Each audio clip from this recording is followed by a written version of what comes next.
Ahoj, vítám vás u prvního rozhovoru z podcastového studia Eco X Zone.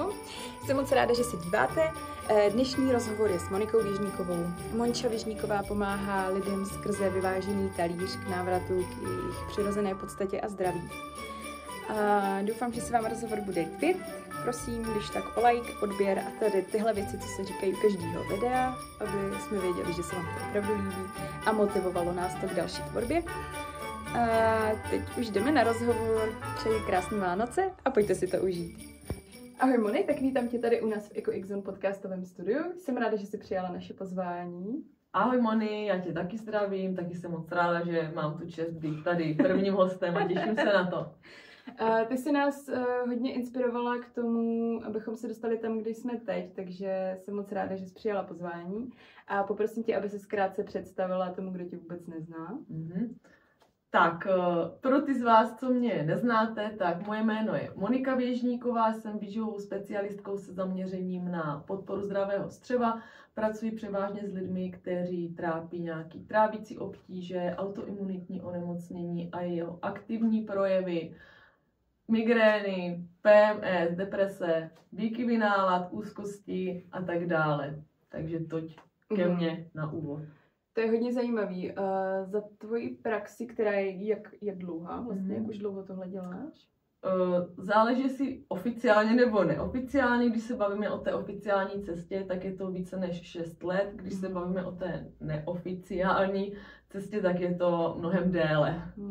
Já jsem vlastně nad tím teď tak nedávno přemýšlela, jak jako rosteš v tom svém oboru a vlastně každý jak rosteme, tak my jsme vlastně s Mončou už se viděli vlastně u toho jídelníčku, který jsi nám dělala pro redukci váhy, protože jsi vlastně se sama snažila o fitness lifestyle vlastně a dělala si tyhle jídelníčky na míru a já i muž jsme chtěli vlastně jako zhubnout.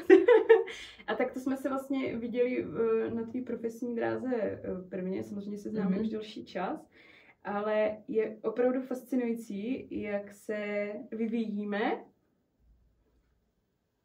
jak ten život prostě nás posouvá a vlastně teďkom jak děláš to, co ty děláš a my jsme s manželem se taky nějak posunuli a chtěli jsme zase to jídlo řešit úplně jinak, než jenom z pohledu té redukce té váhy. A opět jsme se vlastně potkali. a je to prostě zajímavé, jak jakoby, se každý ten člověk vyvíjí a jak jsme se zase někde střetli. Je to fakt hrozně zajímavé. K těm tvým klientům, když si takhle zpětně ohledneš za těch téměř 6 let, má to nějaký společný jmenovatel, proč ty lidi za tebou přicházejí? Jsi třeba až ta poslední jakoby, možnost na té jejich cestě, nebo chodí za tebou jakoby jen tak, protože chtějí zlepšit well-being, nebo jak to vidíš?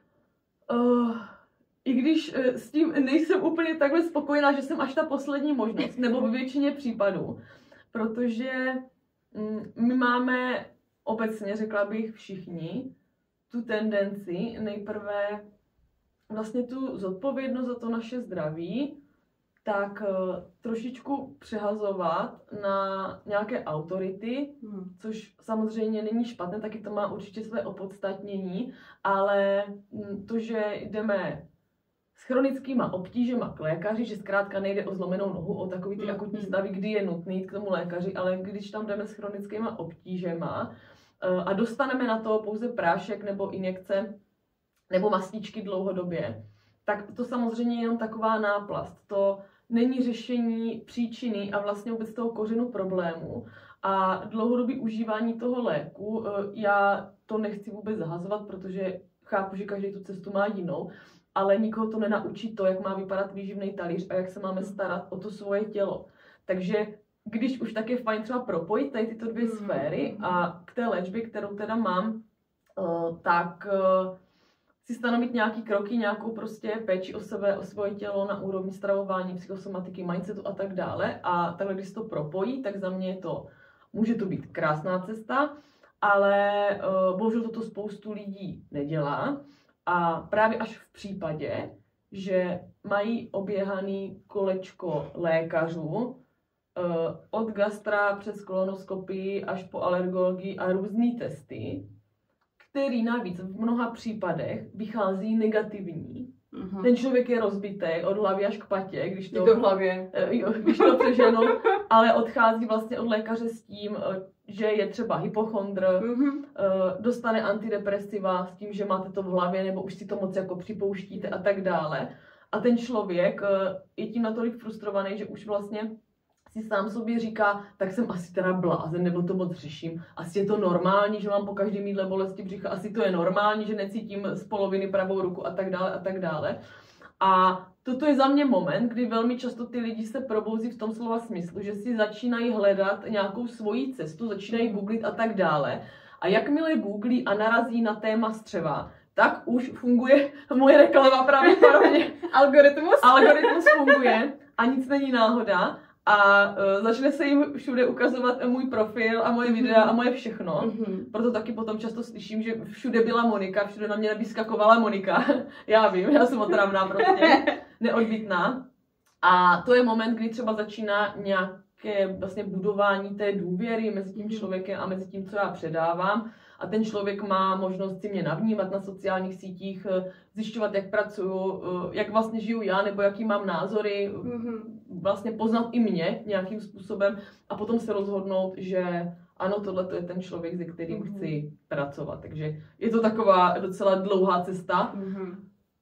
Ve většině případů, než se ten člověk ke mně dostane, ale existují výjimky, že opravdu na mě poprvé narazí a hned si řeknou, jo, to je ono, ale to je minimálně. Jo. Hele, a když teda už se nějaký ten potenciální klient k tobě dostane, osloví tě, nebo jak vlastně probíhá ta spolupráce od začátku až do konce, jestli vůbec to má nějaký konec, protože to je taková nikdy nekončící cesta? Tak spolupráce konkrétně se mnou v rámci nějaké spolupráce, ano, to konec má, ale ta cesta naše jako taková, ta jako končí, až my končíme tady na světě, když to řeknu takhle v podstatě. Ale co se týká té spolupráce se mnou, ono hodně záleží, o jakou spolupráci jde. Je rozdíl mezi individuální spoluprací, kde s tím klientem pracuju na úrovni té individuálnosti, že má ode mě konkrétní návrh na úpravu stravy přímo pro něj, že tam je nějaké moje dlouhodobější vedení, že jsme tam pravidelně v kontaktu, máme pravidelné konzultace, versus když člověk třeba mě vidí opravdu po 10. v životě, ještě mě nemá úplně načtenou a není třeba ani ochoten investovat víc času nebo peněz do nějaké individuální spolupráce, tak potom mám v portfoliu i v uvozovkách menší protizánětlivý programy, které jsou formou zase jako pasivní, řekněme, že ten klient si sám prochází ten video obsah, ty kroky jednotlivý, ty pomocný PDFka a na základě toho sám si aplikuje ty změny do toho svého života, dělá si úpravy jídelníčku, pracuje na té psychice, mění si právě třeba netoxickou kosmetiku a tak dále a tak dále. Takže ono to záleží vlastně, s čím za mnou ten člověk přijde a jaký mě řekne, že má cíl, jaký má obtíže a jak si vlastně představuje vůbec tu spolupráci. Takže takhle, no. A když si takhle zase ohledneš zpět, tak jaký nejčastější výsledky tvoji klienti v rámci tvých programů, ať už je to individuální nebo něco, kde si jde teda sám svou cestou podle svého tempa a svých možností, tak jaký nejčastější výsledky vnímáš? Výsledky jsou fajn a určitě bych se k ním dostala, ale předchází tomu ty obtíže, které bych zmínila asi jako první, který prostě se to pořád opakuje dokola. A na to, kolik my máme v dnešní době zdrojů, informací a všemožných kurzů a já nevím, čeho všeho, tak mně přijde, že jsme v tom ještě více jako zacyklení paradoxně.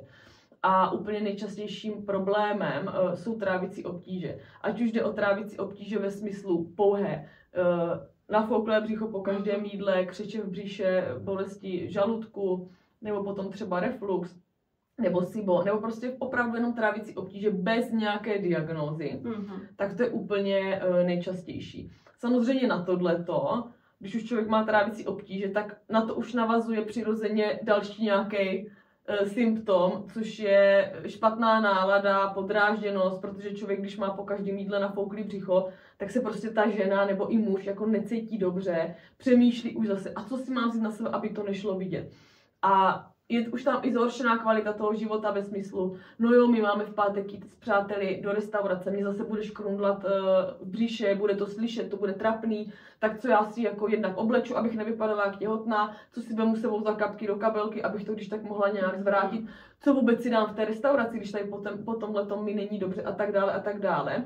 Což zase vede k nějaké frustraci, zase to vede už dál ke stresu. Takže to není jenom o tom trávení, ale je to o tom, že už ty další symptomy na to navazují, na ten jeden problém. A samozřejmě chronický stres, dlouhodobý stres, to už zase vede nějaké hormonální nerovnováze, potom, já nevím, třeba bolesti hlavy. Jo, toto je za mě takový nejčastější. Když bych třeba nezmínila jako vyloženě autoimunitu. Jo, autoimunita to už je dlouhodobě neřešený nějaký jako jeden problém, to už je nějaký chronický stav, který vyžaduje prostě komplexní nějaký řešení a není to určitě tady na týden a vůbec nejenom na úpravu tady stravování, jen samo o sobě. Tak ono ta autoimunita, ať už jenom nějaká autoimunita nebo autoimunitní onemocnění, přeci jenom si ho ten člověk pěstuje několik let. A potom jako paradoxně očekává, že si vezme jako tabletku a bude všechno jako dobrý. No. To bychom chtěli všichni, no. Ale takhle to nefunguje, když si přece něco tady huntuju několik prostě měsíců, opravdu až roků, tak nemůžu přece očekávat, že si tady píchnu injekci a bude všechno jako zalidí sluncem. To bohužel nebude. Buď to zůstane ve stejném stavu, anebo se postupně bude zase zhoršovat jiná oblast. A nabalovat se další a další a potom vlastně tady máme spoustu lidí, tady já nevím, nad 60 let, který prostě trpí více chorobami zaraz a no jo, jsi starý, chceš. No, jasně. To už tak bohužel bývá, ale co se dá dělat, dokud ty lidi se sami jako vůči sebe nějak neprobudí nebo nezažehnou tu touhu jako žít kvalitní život, tak se můžeme my všichni tady tvůrci roztrhat a bude to úplně k ničemu. To je pravda. A dostaneme se k těm výsledkům? Dostaneme se k výsledkům. Na začátek, jako vždycky, otřepaná věta, je to individuální, takže nemůžou všichni očekávat úplně stejné výsledky tady po tom, co změní stravu, změní životosprávu, začnou brát tady, jak si všichni myslí, že si začnou brát kurkumu, že je protizánětlivá, že ta shot z kurkumy, a že to, nebo detox, nebo že si ráno vypijou ten celer, jo, že dělají úplně jako maximum pro to svoje zdraví. Jo, maximum okolo, ale neudělají nic to hlavní. Přesně tak, jo. Všichni zdobí dort, aniž by měli ten dort upečený. Takže to tak jednoduchý není, ale v podstatě, když zhrnu úplně nějaký základní možný výsledky, který lze vidět i u lidí, co řeší chronické obtíže nebo co řeší jenom nějaký krátkodobý nerovnováhy v tom těle, tak když my správně uchopíme tu stravu, to znamená, začneme svoje tělo dobře vyživovat, nejenom jíst zdravě, jak se říká, ale jíst zdravě pro to svoje tělo, protože každé tělo potřebuje něco jiného. Takže začneme správně a dostatečně vyživovat na úrovni makro i mikroživin. Dále samozřejmě začneme nějakým způsobem řešit i práci s nervovým systémem nebo vůbec jako tu psychosomatiku. Jsme ochotní podívat se hlouběji sami do sebe, řešit si nějaký traumata, vnitřní zranění a to všechno, co nás k té nemoci vlastně dovádí nebo dovedlo.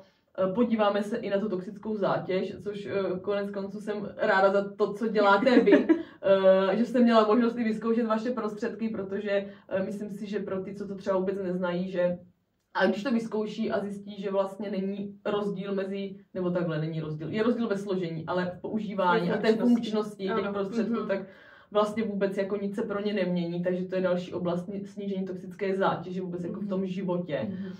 Tak potom se můžeme bavit o tom, že třeba do pár dnů doslova lidi, kteří se označují za závisláky na sladkým a nutkání k jídlu, tak to najednou neexistuje. Jo, takže z toho, co oni si myslí, že je jejich závislost, tak najednou není vůbec nic. A rozbije se jim to během tady 3-4 dnů a jenom protože začnou jíst jakoby normálně. Přestanou jíst 6krát denně, ale mají 3krát denně pořádný výživný jídlo. Přirozeně odpadne ta potřeba toho těla. Mít ty chutě, mít potřebu toho dortu nutně ke kávě, něco ke kávě a tak dále. Takže toto je úplně nejčastější. Dál hnedka v závěsu tam vnímám, že je nárůst energie. Protože samozřejmě se sníží i nějaký energetický propady vlivem toho, že začnou ti lidé jíst dostatečně, přestanou pořád uzobávat, přestanou tam mít přemíru sacharidů, těch příloh, mají tam přemíru naopak bílkovin a kvalitních tuků, tím se srovná celkově hladina krevního cukru a i ty energetické propady, které doposud vnímali jako na houpačce, že měli potřebu po obědě jít si lehnout, měli pocit, že když přijdou z práce, že nezvládnou nic jiného, než jenom prostě prásknout s taškama a chvilku si sednout, jo, zase napodit se tou kávou, aby vůbec do večera nějak přežili a tak dále. Takže to jsou za mě 2 nejčastější symptomy, které do pár dnů za mě je reálný vlastně jich dosáhnout. A potom samozřejmě v závislosti na tom, co ten konkrétní člověk řešil, jako s čím za mnou přišel a vlastně jak dlouho řešil ten problém. Protože je rozdíl, když za mnou přijde člověk, který má chronickou nějakou obtíž, opravdu migrény ve stavu, kdy si musí několikrát týdně lehnout, vzít si prášek, zatemnit místnost a nemůže vidět okolní svět. Versus když přijde člověk třeba jenom s bolestma hlavy občasnejma, tak tam samozřejmě u těchto lidí jsou rozdíly v tom, že ten, co má pouze občasné bolesti hlavy, tak to je schopný tady třeba vyřešit v rámci toho měsíce, ale člověk, který několikrát týdně měl migrénu, tak se třeba po měsíci dostaneme k tomu, že už ji nemá 3krát týdně, ale třeba jenom 1 týdně mírnou a nepotřebuje prášek. Takže tam už jsou potom ty rozdíly. Jo, takže zase je to individuální. No jasně, to nejde tak říct obecně. Co takhle sdílíš na sociálních sítích nebo i na svých webových stránkách vlastně výsledky těch svých klientů, tak já jsem vlastně tě oslovila s pomocí k tomu jídelníčku, neměla jsem nějaký extra potíže, jenom jsem se cítila unavená, chtěla jsem hlavně jako vést svoje dítě k tomu, aby jsme jako měli nějaký zdravější, výživnější talíř a podobně. Hledala jsem nějakou jako rovnováhu a s tím se mi tedy pomohla, ale tím, že sleduju ty tvoje recenze od těch tvých klientů, tak vidím, že opravdu to jsou opravdu chronické obtíže, ať už je to já nevím, třeba ty migrény, ať už je to ta autoimunita, ekzémy a podobně, tak opravdu ty výsledky ti lidi uvádí jako velký. Fakt velký. A já si jenom říkám, jak je to možný? Jak je jako možný, že stačí tak málo a tomu člověku se ten život úplně jako otočí o 180 stupňů. Talíř, pitomý talíř, jo. A přitom kolečko tady rok po doktore. A pak jenom prostě stačí, hele, tady prostě dám víc bílkovin, tady odeberu sacharidů, tady prostě přidám oříšky, který si namočím a jako vlastně... Ono se z toho... prosté! Ono se z toho udělala jako nějaká věda a já teďka se určitě nechci stavit do nějaké role spasitele všech, protože tak to určitě není. Ani nechci nějak zazovat práci lékařů nebo něco takového. Určitě to má tady svoje opodstatnění a ne vždycky je to takzvaně jakoby k ničemu, nebo ne každý lékař západní medicíny je úplně jako stejný. Já už se setkávám s tím, že i ten klasický lékař tomu člověku doporučí nějaký stravovací styl, jo, což je skvělý za mě. Jo, ať už je to třeba neurolog nebo doktor na gastru, tak nejednou už jsem jako od klienta slyšela, že on jim právě doporučil protizánětlivou stravu. Wow. No. Co? A je to čím dál častější. Tak to je mazec, to je velký posun. Jsem ráda, protože já jsem jako hodně vnímala, že jako si jede klasická konvenční medicína a jakmile něco, byť je to vědecky podložený, ale už je to jako něco, co je neučili, je to pro ně jako alternativa a už jako, je to špatně, no když si tomu věříte, no tak si sem ani vlastně nechoďte, ale jsem fakt ráda, že se to takhle mění a taky se setkávám i třeba jako i starší generace lékařů. Jo, jako nejenom třeba, jak by si řekla, mladý, progresivní, sleduje nějaký informace, ale opravdu i starší lékaři už nahlíží na toho člověka nejenom jako na rozbitý stroj, ale na, jako na prostě celek, který potřebuje nějaký svoje složky dobře uchopit. Jo, to je fakt super. A taky vnímám, že vlastně jako celá společnost je furt v takovým jako stresu, jak je boj nebo útěk, tak prostě pořád jsme prostě v tom mentálním nastavení, že prostě furt utíkáme nebo bojujeme. A nemáme tam tu chvíli toho vydechnutí. Není tam prostě ten ten relax, ten nádech, takový to jsem v bezpečí, můžu.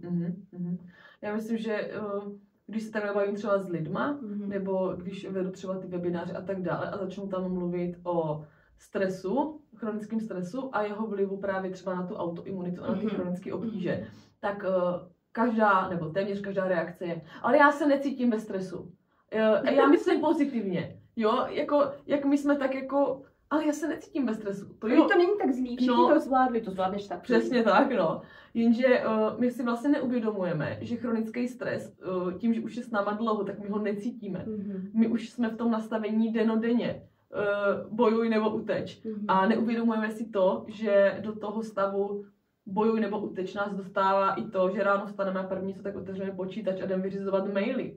Jo, že to svoje tělo dostatečně nevyživujeme, že jsme v nějakým dlouhodobým kalorickém deficitu, že nás provází třeba nějaký trauma nebo nespracování si odchodu blízké osoby. Jo, toto všecko je pro nás dlouhodobý stres a to, co vypustí hlava, tak si ukládá to tělo. A toto je ten chronický stres, o kterém já mluvím. Chronický stres není to, že ježíš, jsem ve stresu, protože mě čeká porada nebo rozhovor třeba. Jo, to je akutní stres a ten je v pořádku, ale problém je, že my žijeme dlouhodobě v tom stresu a jsme pod tlakem, do kterého se i často dostáváme sami. Jsou na nás kladeny i vysoké nároky v dnešní době. Jo, nechci to rozdělovat teďka ženy, muži, prostě každý záleží, jak je ta žena nebo muž nastavený, ale že ty povinnosti vůbec, co třeba vnímám, že žena musí zabezpečit, nebo co ona si nosí od rána do večera v hlavě, to tam jako odpočinek úplně, tam není úplně nějak jako prostor. A když my si řekneme, tak jako já si jdu na gauč odpočinout, a to byl přesně můj případ dřív, když jsem se jako snažila pracovat s odpočinkem. Tak já jsem si sice lehla, ale ta hlava si neodpočinula. To, že si lehnu na gauč a začnu jako přemítat, co jsem udělala blbě, co jsem řekla, co bych měla říct jinak, co budu muset udělat. To není odpočinek. Jako odpočinek je fakt, když i ta hlava odpočívá a já mám v té hlavě, ne že bez myšlenek, to nejde, ale mám tam takový navozený relax, nebo takový myšlenky té pohody, jo? A ne to, že musím přemýšlet, co rychle a co ještě budu a to není odpočinek v tom pravém slova smyslu, no. Jo, anebo když už jsi na tom gauči, tak vytáhneš ten telefon no, a bezmyšlenkovitě scrolluješ sociální sítě, to taky jako... Jo, no, to, ano. To pak taky není odpočinek. Znám to. Někdy to člověk potřebuje, zase, když ti tam začnou naskakovat reels, kde jsou kočky a psy, tak to je pro mě relax, to na to bych se mohla dívat od rána do večera, no. Dobře, tak to jsme si asi tak shrnuli, takže výsledky jsou individuální. Chtěla jsem se vlastně zeptat, jak to máš ty, jak to máš vlastně u sebe doma, můžeš trošku možná i nastínit, protože jsi vlastně to nezmínila nějakou svoji cestu, protože ty s tou medicínou máš zase svoje zkušenosti, které tě právě navedly sem, tak jenom lehce, prosím, kdo tě nezná. Zkusím lehce. Lehce, já potřebuji nějaký jako záchytný bod, abych se v tom úplně nezaciklila. Samozřejmě, kdo bude chtít nějak jako podrobnější informace o mojí cestě, tak ví, kde mě případně hledat. Odkazy bych dala asi pod video. Určitě, to bylo dohledatelný. Jo. Když si vygooglí moje jméno, tak tam určitě něco najdou. A moje cesta jako taková, bych řekla, že začala už v roce 2012, kdy jsem se snažila pouze zhubnout v uvozovkách. Ta cesta nějak probíhala z extrému do extrému, prošla jsem si různýma extrémama, dietama, mléčnou dietou, cheat dayma a vším takovým, jo. Prostě takovej nezdravý vztah ke svému tělu, k jídlu, potom extrémy ve fitness, 5x týdně fitko, extrémní jako posilování, zátěž na tělo, stres a tak dále. Ano, zhubla jsem, skvělý, ale potom nejenom vlivem toho extrému, ale i vlivem toho nějakého toxického i prostředí, nebo to, kde jsem třeba žila, jak jsem se tam cítila, jak už jsem dlouho, už od dětství měla v sobě nespracované nějaké věci ohledně nastavení třeba v té rodině a tak dále, tak se rozvinula roztroušená skleróza.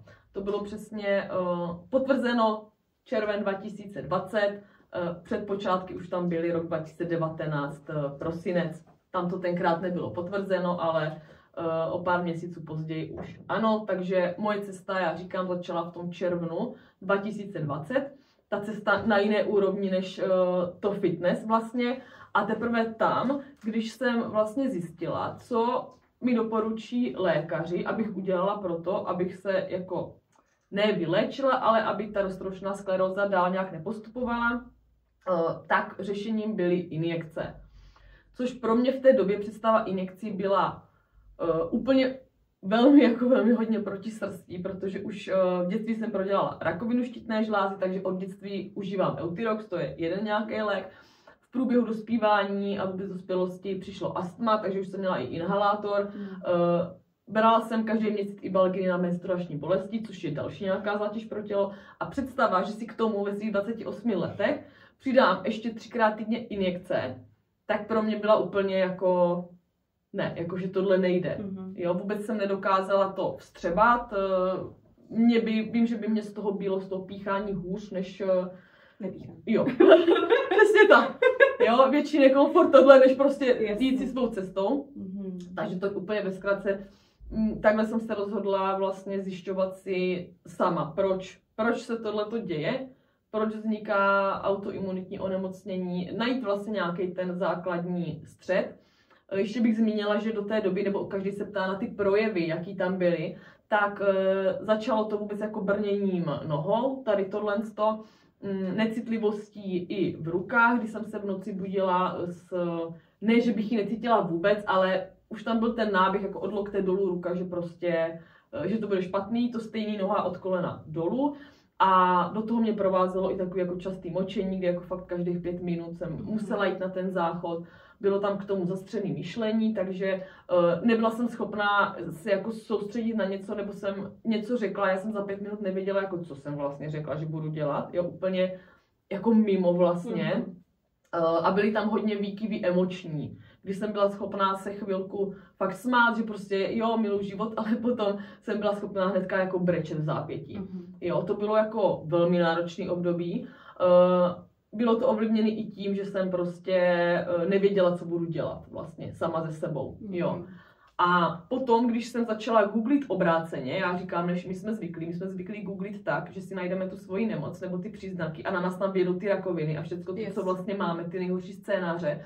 A já jsem začala googlit obráceně, já jsem si začala hledat vyléčení z roztroušené sklerózy.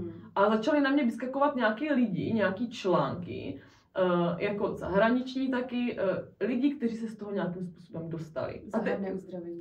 Zázračný, úplně zázračný, nikdo nechápe proč, jak je to možný prostě. A teďka mě to tam začalo nabíhat a to střevo, syndrom propustného střeva, chronický zánět v těle, ty faktory, co na to působí. A to byl jako fakt takový moment v životě, který si člověk zapamatuje, to jak se cítil, najednou jako fakt vlna štěstí, která mě jako neopustila až doteď, prostě už to více jak 5 let. Ale já jsem najednou věděla to řešení a já jsem přesně věděla, že to je pro mě. Tam nebylo žádných pochyb, tam nebylo jako, nebo dobře, trošku jo, na začátku, než to člověk osvojí, jako když se to nepovede dobrý, ale furt tam převládalo to, že tohle je přesně pro mě, jo, a já prostě jdu. No, takže jsem se začala studovat, prostě to střevo, všechno, protizánětlivá strava, vyřazení lepku, vyřazení mléka, proč, jak nač. Tím, že jsem se výživě už věnovala, tak to pro mě ta změna nebyla až tak těžká, jenom prostě samozřejmě ty eliminace tam proběhly, což bylo pro mě takový jiný. Ale otevřela se mě úplně nová cesta a já jsem se začala ponořovat hlouběji, něco si studovat, samozřejmě další semináře, další nějaký studia a tak dále. A tím se vlastně změnila i ta moje, nebo ne profese, ale to zaměření, kdy už mě nedávalo smysl slepě tam dávat jídelníčky fitness, když vím, že lidi řeší ano redukci, ale k tomu mají reflux a k tomu mají migrény, tak já už jsem jim tam nemohla psat ten lepek nebo to, co dřív, mě už to tam jako vůbec se to nepotkávalo, takže tím se změnilo i trošku to moje zaměření a samozřejmě i reakce toho těla, jo, kdy najednou úplně jako z čista jasná jsem už teda neměla od té doby projevy RSky, co jsem vůbec tu cestu nastoupila, takže myslím si, že to je i tím, že jsem to nějak podchytila hnedka v tom začátku, i v té hlavě, úplně jako převrat, jo.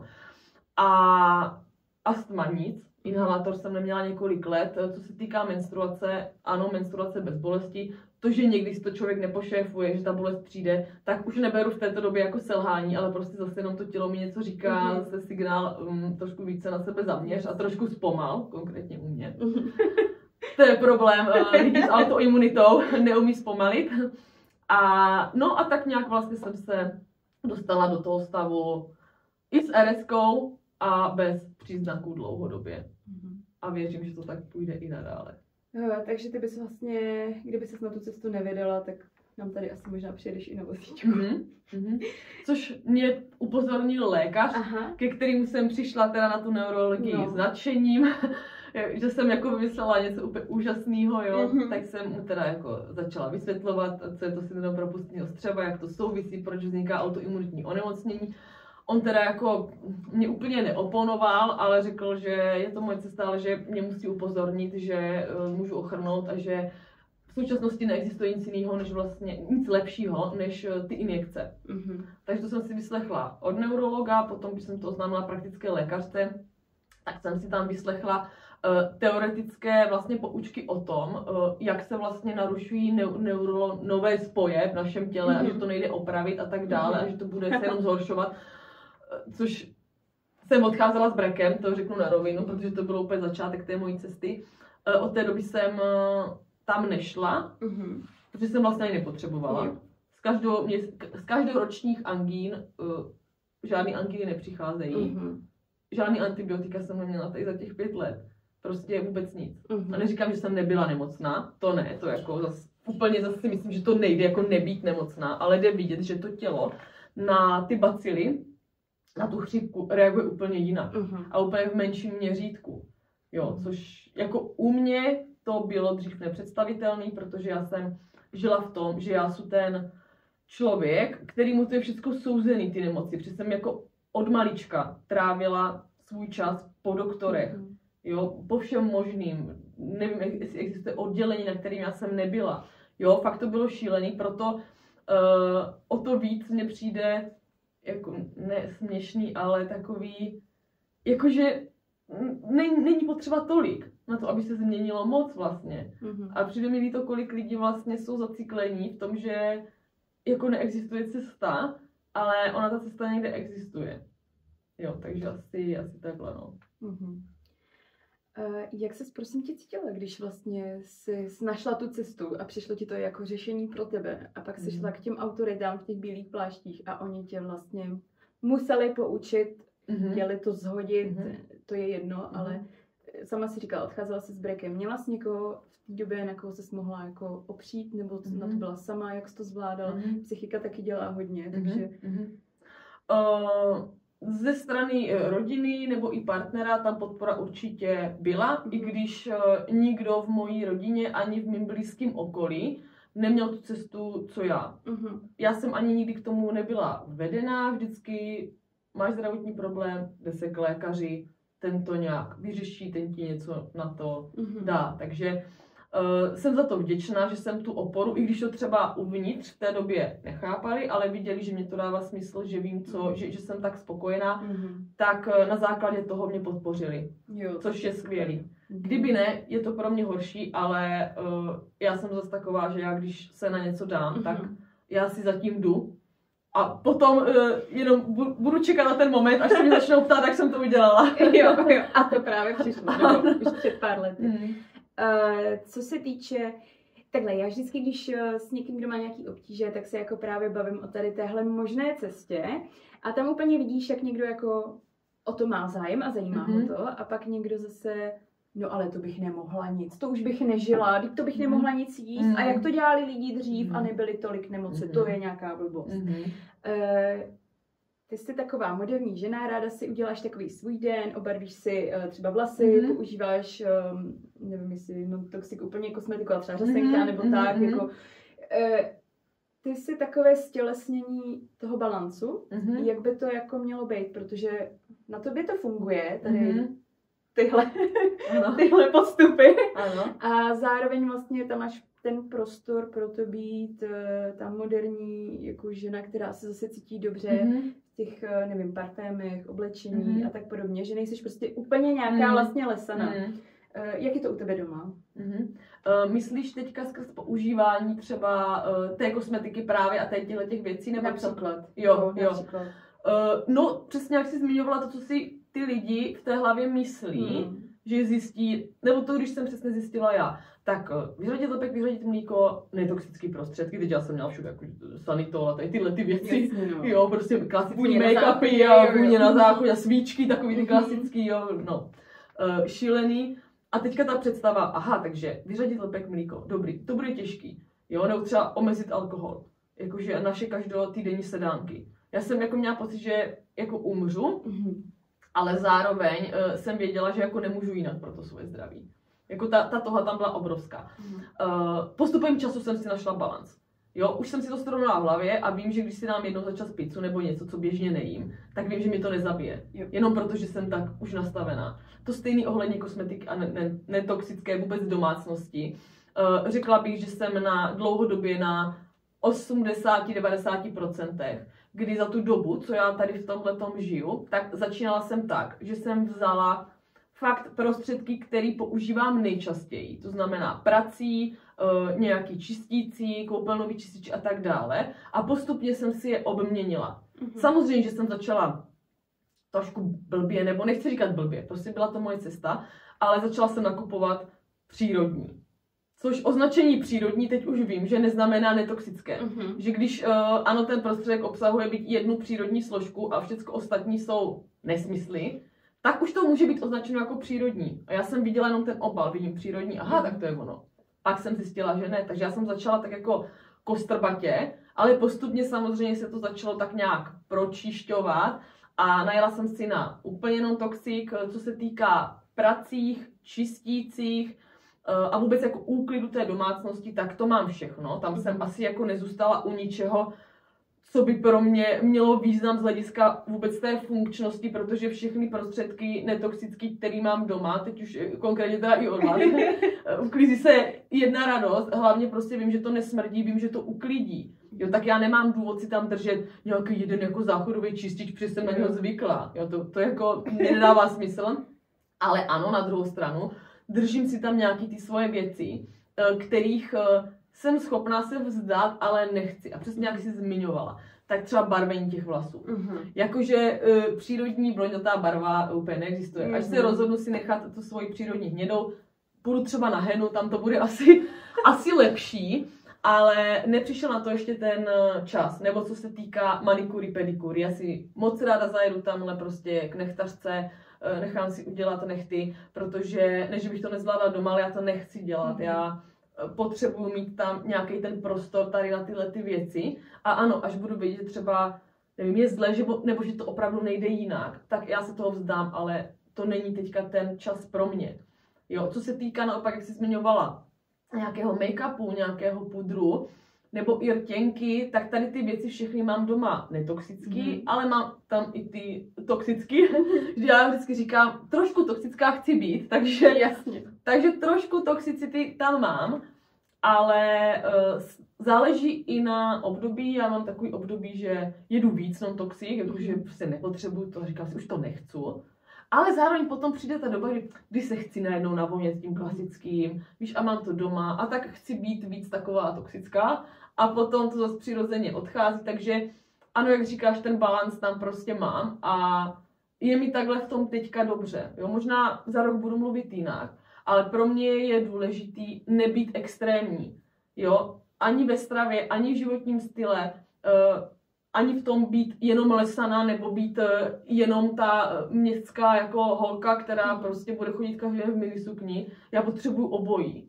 Já potřebuju i ze psem jít do toho lesa, špinavá jako prase, s masnou hlavou, ale pak potřebuji se dát dokupy a věci do Olympie nakupovat a vypadat jak ta Brňanda. Jo, takže já v tom mám takovýhle systém, no. Jo. Jsem moc ráda, že to tady právě na to poukazuješ, na to, že nic není extrémní a že každý má ten svůj balans, tu rovnováhu a hlavně, že ti to funguje. Protože mnoho lidí se jako na to vymlouvá, aby nemuselo tu cestu nějakým způsobem začít. Takže moc děkuju za to, že to zmiňuješ. Co se týče období, tak teďko máme za chvíli prosinec, přijdou Vánoce. Ano. Vánoce to je svátek, kdy se asi možná někdy i jednou za rok potkává celá rodina. Je to plný toxicity, ať už na talíři nebo v té vztahové sféře. Máš nějaký tipy a triky, jak ty Vánoce zvládnout trochu s grácí, aby ten balans tam zůstal aspoň částečně zachovaný? Já nevím, jestli to budou úplně jako atraktivní tipy, třeba pokud bude poslouchat nějaká maminka s dětma, která jako v rámci té rodiny asi bude trošičku řešit jiné věci, že jo, i skrz ty děti a tak dále. Ale já jsem vůči tomu už taková, ne, že bych neměla ráda Vánoce, ale já jsem okolo toho vždycky dělala jako hrozně velký humbuk. A pak si člověk uvědomí, že aha, ono to trvá jenom 7 dní a my jsme tady prostě 3 týdny nervózní, lítáme, děláme zásoby a stresujeme se, co za dárek. A potom vlastně uplyne 1 týden, jako 7 dní z 365 dní a je potom.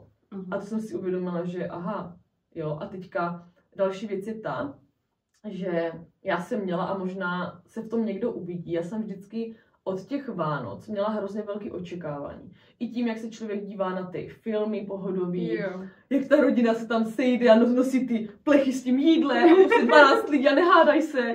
Jo, všichni se mají rádi a tohle to.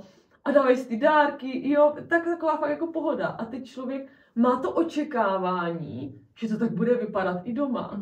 A teď zjistíš, že to tak není. Ale ne, že protože by to doma bylo špatně, ale protože doma je to jako je to jinak, jo, je to takový normální. No, nejsme ve filmu. A teď já jsem vždycky cítila takový jako zklamání, protože já, když si nastavím v hlavě očekávání, pak je to jinak. Tak já potom jako, takový, no, tak co, jako, proč to vlastně není jinak, jo. Ono ve finále je to o tom vnitřním pocitu. Jo, že člověk si tam něco nastaví, že to má nějak vypadat, ta naše představa, že to má nějak vypadat. Ale ve finále proč by to mělo nějak vypadat, jo, prostě nejsme ve filmu, takže nějak si ty Vánoce prožít, tak ať my jsme s tím v pohodě.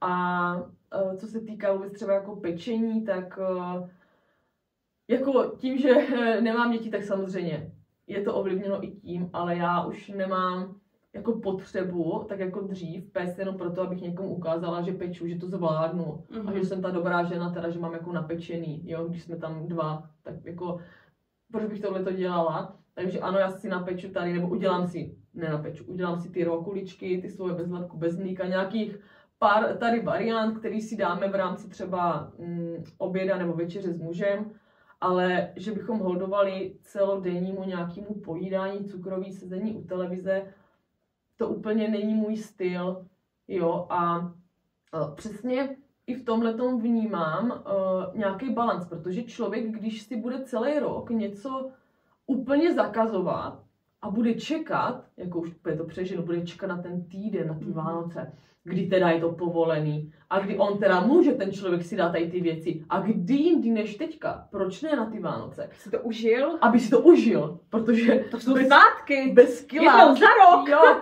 bez kila těch rohlíčků si to prostě neužiješ. Ty to možná nechápeš, ale neužiješ si. Tak potom to tak i vypadá. Jo, že jsme v té hlavě nastavení, že jo, mám tady na to ten týden a teďka se snažíme jako dohnat všechno. Ale to je přesně proto, že to zakazujeme během toho roku. Jako proč by to nemohlo vypadat jinak v rámci toho roku? Proč nemůžeme si najít i ten balans o těch Vánocích? Proč nemůžeme tam mít i ty pohádky, i to válení, ale i ten pohyb venku, i to jako zdravé jídlo, to kvalitní jídlo. To není o tom nedát si bramborový salát nebo řízek. To máme pořád jedno jídlo. To je o tom nedávat si to každý den 2krát třeba. Jo, ale ty lidi v tom zase vidí to. Buď si to dám, nebo si to nedám. Jo, A, B, ale nic mezi tím. Ale my můžeme být někde uprostřed. Já miluji bramborový salát. Jo, a i s majonézou. Já bych se ho nevzala nikdy. To prostě fakt musí být. Ale už tomu nepotřebuju to smažený. Víš, jakože Když jsme u toho bramborového salátu, stravuješ se víceméně bez lepku, bez mléka. Jak jsi na tom s tím bramborovým salátem? Já třeba bramborový salát hrozně miluju a u mě to má taky jako postupný vývoj. Když jsem byla malá, tak doma jsme vlastně dělali bramborový salát s hromadou tatarko majonézy. Já jsem toho zžrala kýbl, jo. Bylo mě z toho blbě, dobrý. Potom jsme teda s mužem začali si teda jako nějak stravovat zdravěji. Začala jsem dělat bramborový salát s jogurtem. Hele, výborný. Ale ozvala se moje intolerance na tu laktózu. Prostě nemůžu mléční výrobky. Jasně, občas si dám sýr nebo tak, ale vím, že už ten salát s tím jogurtem prostě letos neudělám. Jak děláš ty svůj bramborový salát? Úplně jednoduše. Já teda jsem si oblíbila dávat půl na půl brambory s batátama. Ty batáty jsou sladký a když je úplně člověk nerozvaří a jsou tak jako na zkus, je to hrozně chutná. Takže já dělám bramboru batátovej, do toho salátu já teda nedávám vajíčko, já tam dávám jenom mrkev a jenom petržel, jenom okurky a cibulku. Proč tam nedáváš vajíčko? Tak. Jo, prostě nemá to důvod, vajíčka jim, ale mně už to přijde potom takový přeplácený. Že už tam je ta bílko, že prostě potřebuji radši k tomuto masu, že už to vajíčko tam nepotřebuji. A já dávám sice majonézu, ale třeba do 4 porcí dávám lžíci majonézy, ale dávám kokosovou smetanu. Tak kde není laktóza, ano. A ono jako sama o sobě má jako takovej kokosový čmach, řekněme. Ale když to rozmíchám do toho a dám tam klasicky i lák z okurek, dám tam i tu majonézu, ono se ty chutě tak promísí, že mně to přijde výborný. I vajíčkovou pomazánku tak dělám s kokosovou smetanou. A je to super za mě. Paráda, děkuji za tip, to se tam hodí. Protože té majonézy do toho salátu, aby byl takovej krémovej, bys tam musela strašně moc. Právě. A já bych z toho přesně byla potom přeplácaná. A já už, když si k takovému salátu dávám třeba lososa nebo nějakou tučnější rybu, tak já už se potom necítím dobře.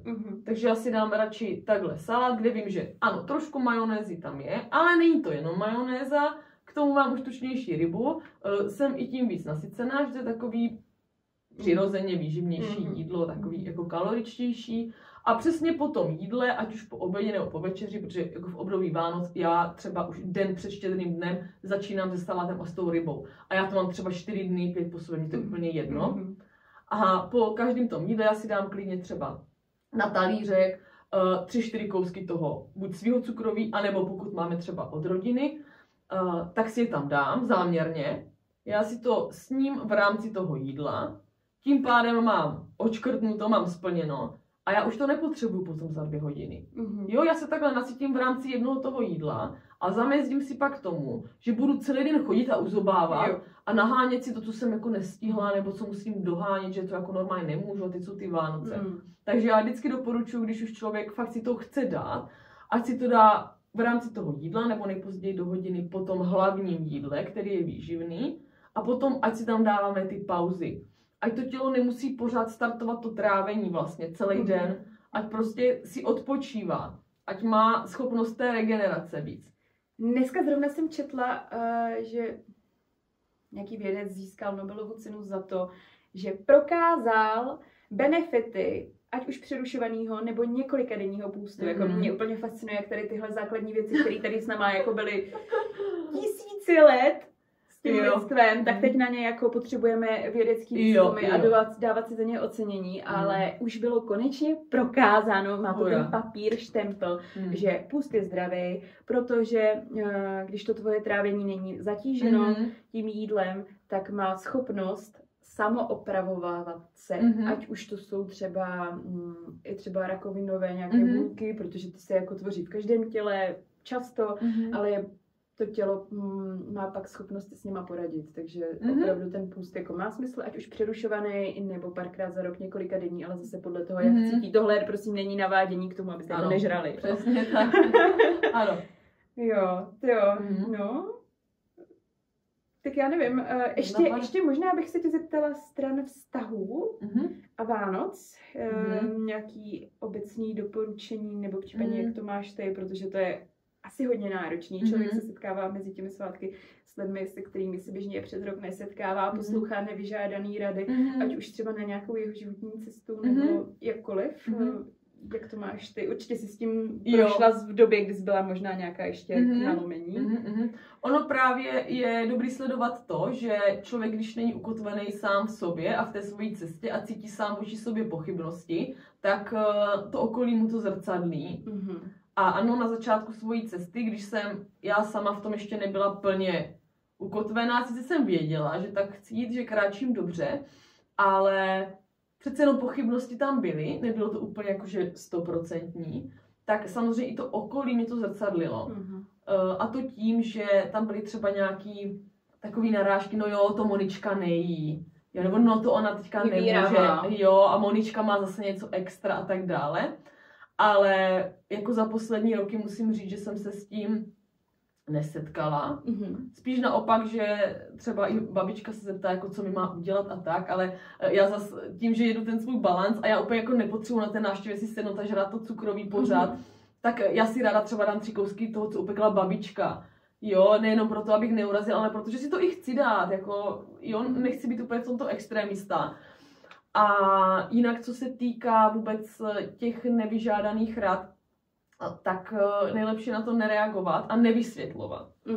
Protože když vysvětlujete někomu něco, proč to tak máte a proč by třeba oni to tak měli mít a ty lidi jsou nastaveni úplně jinak, oni jsou prostě úplně mají jinou cestu, jo, prostě vůbec to nechápu, tak my se hrozně ochuzujeme o tu energii a my bychom tu energii mohli věnovat úplně jinam, než těm lidem, kteří to stejně nepochopí. Oni z té návštěvy, protože ta tetička, ten strejček, nevím, babička, dědeček, oni stejně z té návštěvy půjdou s tím, s čím tam přicházeli a to, že já nevím, ta Monička teďka to má teda tak a ona to nejí a teď teda to je blbý a měla být k doktorovi a já nevím co.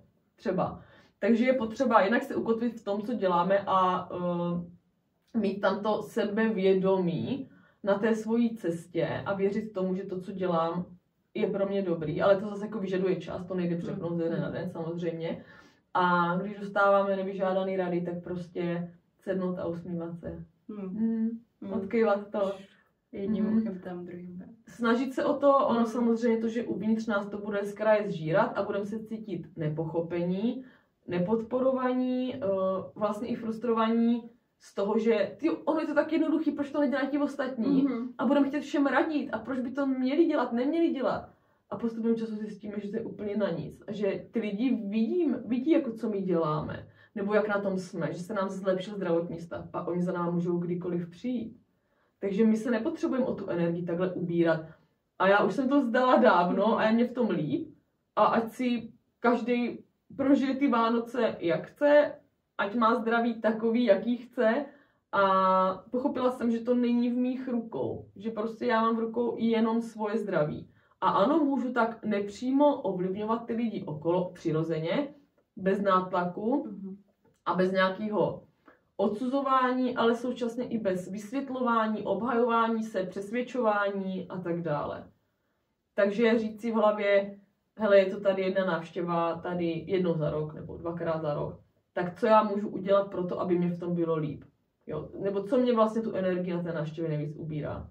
Jo? Tak se můžu třeba vzdechnout a strávit víc času na záchodě. Jo? Nebo můžu se postavit za sebe a říct, hele, já se ještě domluvila s kamarádkou, s kamarádem, my se půjdeme tady projít. A nebo říct, mně je těžko po tom jídle, já si potřebuji chvíli na procházku. Ono se dá vymyslet lecos, když už tam teda v uvozovkách musíme přetrpět nějaký ten čas. No. Otázka je, co tady musíme, protože ano, to je další každý naše rozhodnutí je naprosto o našem rozhodnutí. Prostě jako nemusíme, můžeme ty Vánoce prostě proležet si u sebe doma na pohádkách, chodit na procházku a nemusíme se s nikým vídat. Je to jako přesně tak. Naprosto svobodný rozhodnutí. Hele, já nevím, chtěla bys ještě něco říct? Já přemýšlím, jestli je něco, co by bylo potřeba zmínit. Ať se když tak posluchači zeptají do komentáře, nebo můžou napsat pod video, můžeme když tak se k tomu nějak vrátit, nebo dopovědět. A nebo si dáme zase příště nějaký rozhovor a tam to probereme. Přesně tak, ano. Tak jo, hele, já ti moc děkuji, že jsi přijela za náma tady do Eco Zone, našeho podcastového studia. Moc ti za to děkuju a přeju ti krásné Vánoce a vám taky krásné Vánoce a hlavně šťastný nový rok. Ano, Monia, taky děkuji za pozvání a taky přeju i tobě, tvojí rodině a posluchačům šťastný nový rok a děkujeme, že se koukáte právě tady na tohoto video. Tak jo, Mějte se. Ahoj.